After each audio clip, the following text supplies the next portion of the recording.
মুস্তাফিজুর নিয়ে কিছু বলার নাই, but say unbelievable performance, world best bowler, এটা সবাই জানে। হ্যালো ভিউয়ার্স, আসসালামু আলাইকুম। কথা তো বলতে সাইফ হাসান রে নিয়ে।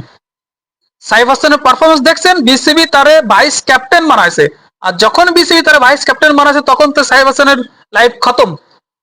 কালকে ঢাকারে একমাত্র হারানোর কারিগর সাইফ হাসান। 4টে ওভার খেলেছে, 4টে ওভার খেলে মাত্র 15 রান করেছে, 22 থেকে 23টে বল খেলেছে এবং এমন সময় উইকেটটা থ্রো করে আছে তাতে ম্যাচটা ঢাকারে সুন্দরভাবে হারা লাগছে। আর মুস্তাফিজুর তো ফিরে এসে জিতে এসে রংপুরে যে 155 রানের টার্গেটে, ঠিক আছে, ঢাকা তো হিজি জিতা ম্যাচ, 18 বলে 23 রান লাগবে।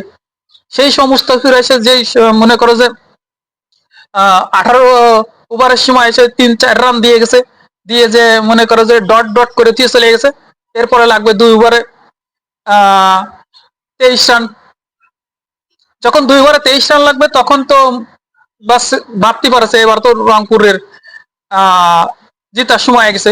কিন্তু আকিব জাবেদ আসলি সাব্বির ব্যাটিং এ আছে, সাব্বির এসে একটা 4 একটা 6 মেরে মিঠুন তো মনে করো 50 করে এক সাইডে দাঁড়ায় পড়ে রয়েছে, 53 করে দাঁড়ায় পড়ে রয়েছে। মিঠুন আর কি হারবে? মিঠুন তো হিটার ব্যাটসম্যান না, সে ক্লাসিক ব্যাটসম্যান।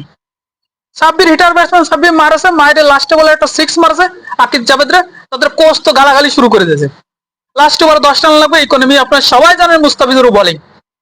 মুস্তাফিজুর মাথায় তো খুন ছড়ে পড়ে আছে, তারে আইপিএল এতে বাদ দিয়েছে, সেই রাগ কালকে সাব্বিরের উপরে আর মিঠুনের উপরে জাড়াছে।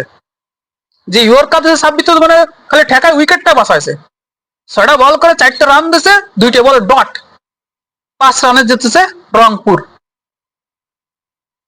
মুস্তাফিজুর নতুন করে বলার কিছু নাই রংপুরে, কিন্তু একটা জিনিস আপনি জানেন যে দুইজনই, মিঠুন আর সাব্বির রাইট হ্যান্ড ব্যাটসম্যান, আর মুস্তাফিজুর রাইট হ্যান্ড ব্যাটসম্যান পালিত তারা কান দেয়।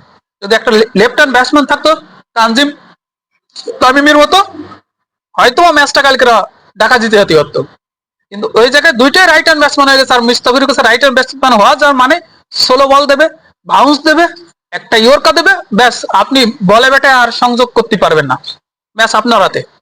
রোহিত শর্মার মতো ব্যাটসম্যান তাই পারে না মুস্তাফিজুরের সাথে লাস্ট ওভারে 16 রান নীতি। তো এটাই মনে করেন যে বাস্তবতা। ঢাকারে 5 রানে হারাইছে, ঢাকার জিতা ম্যাচটা হাতে ধরে সাইফ হাসান হারাইছে।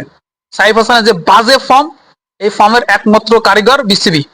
আমি আবারও বলবো, বিসিবি সাইফ হাসানের ক্যারিয়ারটারে ধ্বংস করার আর একটা কারিগর হয়ে গেছে।